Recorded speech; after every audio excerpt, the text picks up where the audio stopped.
ఓం మహాగణాధిపతయే నమః. ఓం గురుభ్యో నమః. ఓం శ్రీమాత్రే నమః. పరమేశ్వర స్వరూపమైనటువంటి జ్యోతిష, వాస్తు మరియు ఇతర అనేకమైనటువంటి శాస్త్రములను మనకు అందించినటువంటి మహర్షులకి నమస్కారం. హయగ్రీవ హయగ్రీవ హయగ్రీవేతి యో వదేత్ తస్య నిస్సరతే వాణీ జహ్నుకన్యా ప్రవాహవత్.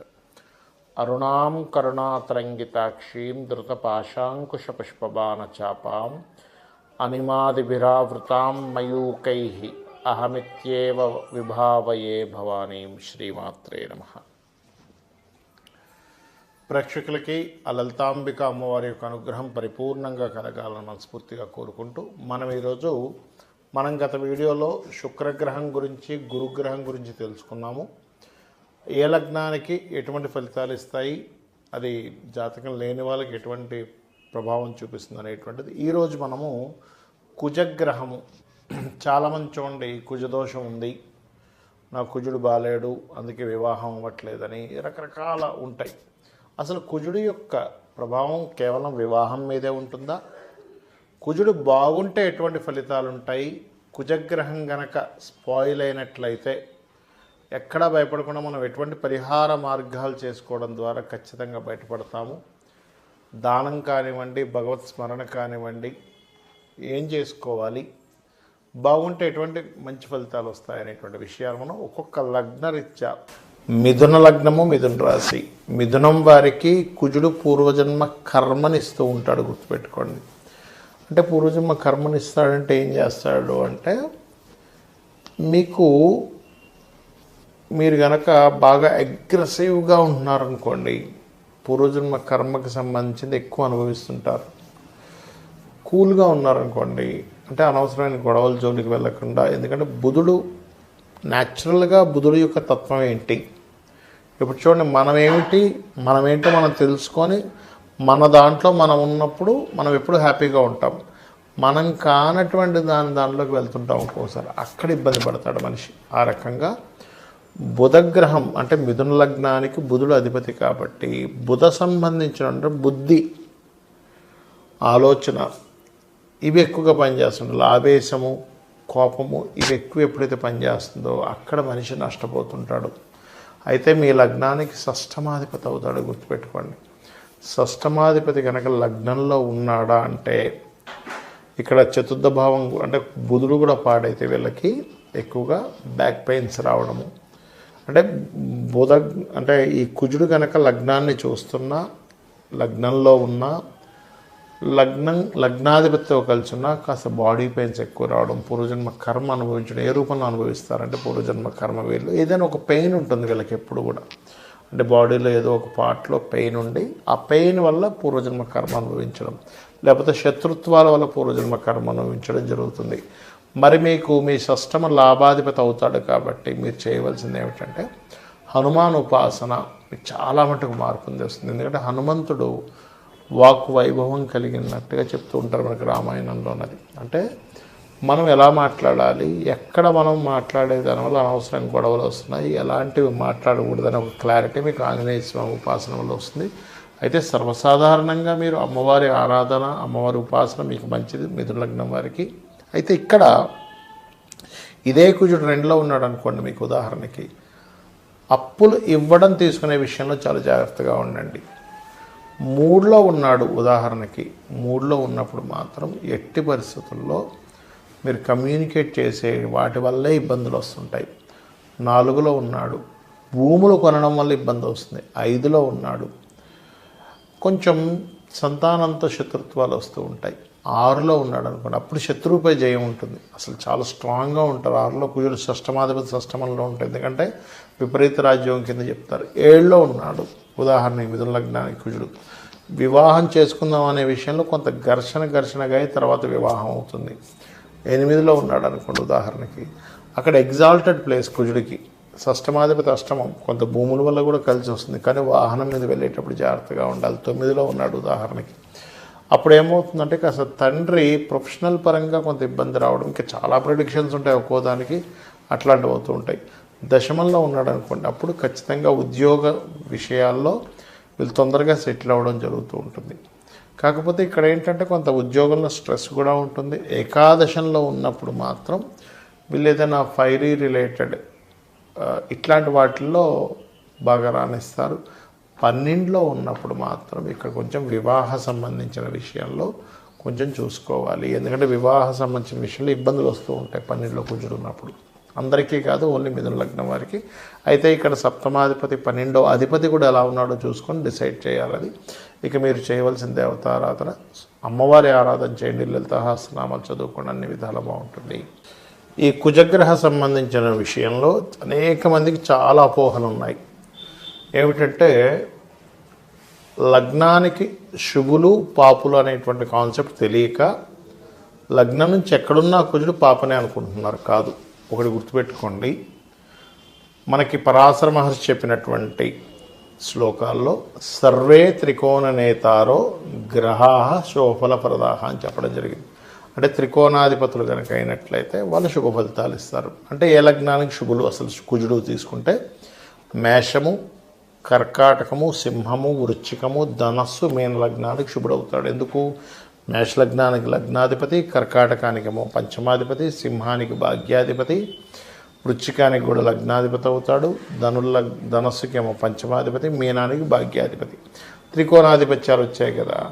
మరి మిగతా ఏ లగ్నాలకి పాపులు అవుతారు అంటే వృషభం సప్తమాధిపతి మారకుడు అవుతాడు, మిథునం షష్టమాధిపతి అవుతాడు, కన్య తృతీయ అష్టమాధిపతి అవుతాడు, అదేవిధంగా తుల ద్వితీయ సప్తమాధిపతి అవుతాడు, మకరం చతుర్థ లాభాధిపతి. మరి లాభం వచ్చింది కదండి అంటే అలా కాదు, కోణాధిపత్యమే రావాలి. అదేవిధంగా కుంభం తృతీయ దశమాధిపతి.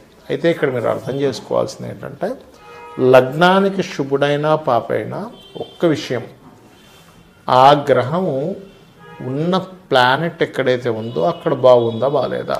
ఎలా అంటే ఒక్కోసారి చూడండి, మనకి మన ఇంట్లో పర్సనే వ్యసనాలకు గురయ్యాడు, అంటే రకరకాల డ్రింకింగ్స్ కానీ వాటికి వీటికి హ్యాబిట్స్కి గురైపోయాడు. ఇంట్లో ఉన్నటువంటి ధనాన్ని కూడా దొంగతనం చేసి తీసుకెళ్ళి అక్కడ ఆ వ్యసనాలు గురవడం వల్ల వాటికి ఖర్చు పెట్టేస్తాడు. అంటే ఏమిటి, వీడు బుద్ధి పాడైంది. మన ఇంట్లో వాడే ఆ అబ్బాయి ఆ తల్లిదండ్రులు పుట్టాడు, చక్కగా ఇంట్లో పెంచారు, అంతా ఉంది. కానీ ఎందుకు మరి సొంత వాళ్ళే కదా అంటే ఆ పర్సన్ వ్యసనాలకు గురైనప్పుడు ఇంట్లో ఉన్నటువంటి ధనాన్ని తీసుకెళ్ళి అయితే తాగుడుకు అలవాటు పడ్డాడో, ప్లానెట్ లగ్నానికి శుభుడైనప్పటికీ ఒక్కొక్కసారి ఆ ప్లానెట్ ఆ రకంగా పనిచేస్తుంది. దాన్ని పిఏసి అంటారు, అంటే ప్లేస్మెంట్, ఆస్పెక్ట్ అండ్ కంజంక్షన్. మరి లగ్నాలకు శుభుల గురించి చెప్పుకున్నాం, పాపుల గురించి చెప్పుకున్నాం. మరి పాపులు కూడా అలా ఏమైనా రివర్స్ రిజల్ట్స్ ఇస్తారా అంటే ఉంటుంది. అంటే ఈ కొన్ని లగ్నాలు పాపులు అనుకున్నాం. ఏవేవి? వృషభము, మిథునము, కన్య, తుల, మకర, కుంభ లగ్నాలు. అయితే ఈ లగ్నాలకి కుజుడు పాపి ఫైన్, కానీ ఒక్కొక్కసారి ఇది కనుక వెళ్ళి శుభ నక్షత్రాల్లోని శుభరాశుల్లో ఉన్నప్పుడు అది శుభ ఫలితాలు ఇచ్చేస్తుంది, పాపత్వం పోతుంది. ఎలా అయితే మనకు సంబంధం లేనటువంటి వ్యక్తులు కూడా బయట ఎవరో పరిచయమై వాళ్ళు మన పట్ల కేర్ చూపిస్తారు, ఒక్కోసారి మన పట్ల ప్రేమ చూపిస్తారు, ఎంతో నమ్మకంగా ఉంటారు. కొంతమంది, అందరూ అనట్లేదు నేను, కొంతమంది మోసం చేసే వాళ్ళు కూడా ఉంటారు. అలాగా బయట వాళ్ళైనా ఇంట్లో వాళ్ళైనా అది మనుషుల తత్వాలని బట్టి వాళ్ళు ఎలా మనతో ప్రవర్తిస్తారో లగ్నానికి శుభుడైనా పాపైనా ప్రవర్తన జరుగుతుంది. అయితే ఇక్కడ ఏంటంటే లగ్నానికి శుభుడై ఇంకా శుభగ్రహాలతో కలిస్తే ఇంకెక్కువ శుభం ఉంటుంది, పాపగ్రహాలతో కలిసి ఇంకా ఎక్కువ పాపం ఉంటుంది. ఎందుకు చెప్తున్నానంటే మాట, చాలామంది కుజ సంబంధించిన విషయంలో కుజదోషము అనేది చాలా బాగా పట్టుకుంటారు. ఏమంటే కుజదోషం ఉందంట, కుజదోషం ఉన్న వాళ్ళని కుజదోషం ఉన్న వాళ్ళతోనే వివాహం చేయాలి అంటూ ఉంటారు. అదొక కాన్సెప్ట్, కుజదోషం ఉన్న వాళ్ళని కుజదోషం ఉన్న వాళ్ళతోనే వివాహం చేయాలని. కానీ వివాహ ప్రక్రియ, వివాహ సంబంధించినటువంటి విషయంలో మాత్రం ఖచ్చితంగా మీరు పాటించాల్సిన విషయం ఏంటంటే, మీరు సప్తమ స్థానాధిపతి, అంటే మీరు ఎవరినైతే వివాహం చేసుకుంటున్నారో అమ్మాయి కావచ్చు అబ్బాయి కావచ్చు, 7th లార్డ్ ఎలా ఉన్నాడు, వివాహ కారకుడు ఎలా ఉన్నాడు, 12వ స్థానాధిపతి ఎలా ఉన్నాడు, ఇవి ప్రధానంగా తీసుకోవాలంటే 7th lord and 12th lord.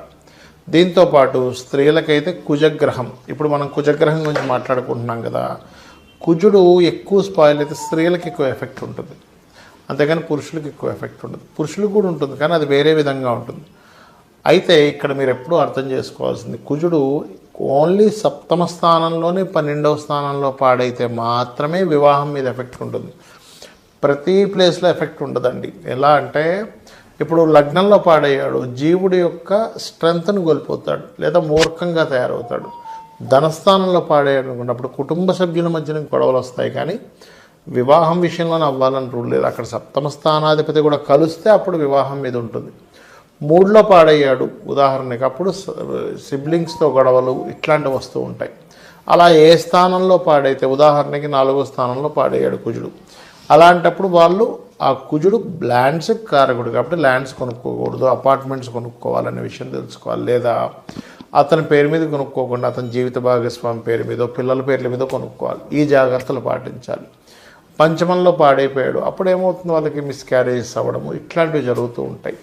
లేదా పుట్టిన పిల్లలు చాలా కోప స్వభావంగా ఉండడం. అలా ఏ ప్లానెట్ అంటే కుజుడు ఎక్కడికి వెళ్ళి పాడై ఉన్నాడు, ఆరైతేనేమో ఈ యొక్క శత్రుత్వాలు ఎక్కువగా పెరగడం, శత్రువుపై జయం అంటే శుభత్వం పొంది 6లో ఉన్నాడు అనుకోండి శత్రువుపై జయం ఉంటుంది. పాపత్వం పొంది 6లో ఉన్నాడు అనుకోండి శత్రుపీడ ఎక్కువగా ఉంటుంది. చాలామంది అంటుంటారు ఏమండి మాకు బాగా శత్రువులు ఉన్నారండి. అలాంటప్పుడు ఏం చేయాలి, సుబ్రహ్మణ్యేశ్వర స్వామి ఆరాధన చేసుకోవాలి.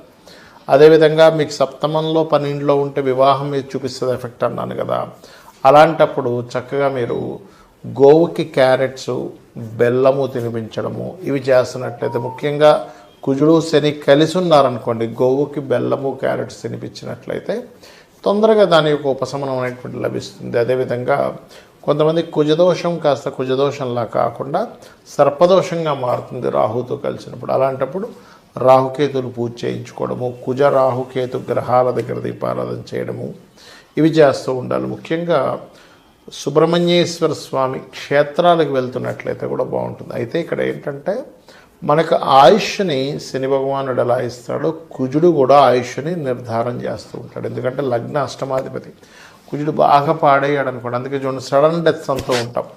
అసలు అనుకోలేదండి, సడన్గా స్ట్రోక్ వచ్చింది, సడన్గా హార్ట్ అటాక్ వచ్చింది, వెళ్తే యాక్సిడెంట్ అయిందంటూ ఉంటాం. బికాజ్ ఆఫ్ కుజుడు పాత్ర అక్కడ ఉంటుంది. మరి ఇలా గ్రహాలు ఇలా ఉన్నప్పుడు అప్పుడు ఏం చేయాలి, అసలు జాతకమే లేదు ఏమీ లేదు, కానీ మాకు లైఫ్లో ఎక్కువగా భూమి మూలంగా ఇబ్బందులు వస్తున్నాయి, అన్నదమ్ముల మూలంగా ఇబ్బంది వస్తుంది, యాక్సిడెంట్స్ అవుతున్నాయి, లేనట్లయితే బాడీలో స్ట్రెంగ్త్ లేనట్టుగా ఉన్నాము, ఎనర్జెటిక్గా లేకపోతున్నాము అంటే దాని అర్థం మీ జన్మజాతకంలో కుజగ్రహం పాడైందని. అలాంటప్పుడు మీరు చేయవలసింది చాలా సింపుల్గా కుజ శని రాహు గ్రహాల దగ్గర దీపారాధన చేయండి. మరియు సుబ్రహ్మణ్యేశ్వర స్వామి ఆరాధన కానీ, లక్ష్మీనరసింహస్వామి ఆరాధన కానీ, లేనట్లయితే ఆంజనేయ స్వామి ఆలయాలకు కానీ రెగ్యులర్గా వెళ్ళడం చేయండి. లేనట్లయితే ఇంట్లోనే పుష్పాలు వేస్తూ ఆ స్వామివారిని అమ్మవారిని తలుచుకోండి. అప్పుడేమవుతుందంటే ఈ కుజగ్రహ ప్రభావం పూర్తిగా తగ్గుతుంది. పూర్వజన్మల్లో మనం చేసినటువంటి కర్మలే ఈ రూపంలో వస్తాయి. అంటే పూర్వజన్మలో ఎవరైనా ల్యాండ్ తీసుకున్నాము, ఈ జన్మలో మన ల్యాండ్ ఇంకెవరెవరు లాక్కోవడమో, లేకపోతే ల్యాండ్ కొనలేని పరిస్థితి రావడమో, ఇబ్బంది పడ్డమో ఇట్లాంటివి జరుగుతూ ఉంటాయి. అన్నదమ్ములతో సఖ్యత లేకుండా అన్నదమ్ములను ఇబ్బంది పెట్టాము, అప్పుడు ఈ జన్మలో అన్నదమ్ముల ద్వారా ఇబ్బందులు గొడవలు వస్తూ ఉంటాయి. అలాగా ఒక వ్యక్తి తనంతట తాను స్వయంగా నిలబడదాము అనుకునేటప్పుడు మీరు ఆ వ్యక్తిని ఇబ్బంది పెట్టారు. ఈ జన్మలో ఏమైపోతుందంటే మీరు నిలబడే స్థితిలో కూడా కోల్పోతుంటారు. అలా మనం చేసినటువంటి కర్మే ఈ రూపంలో ఇక్కడ వచ్చి ఇబ్బంది పెడుతూ ఉంటుంది, మనం అనుభవిస్తూ ఉంటాం. అంతేగాని కుజుడు ఏదో మన మీద పగబెట్టుకొని వచ్చి ఆయన ఏం చేయడు.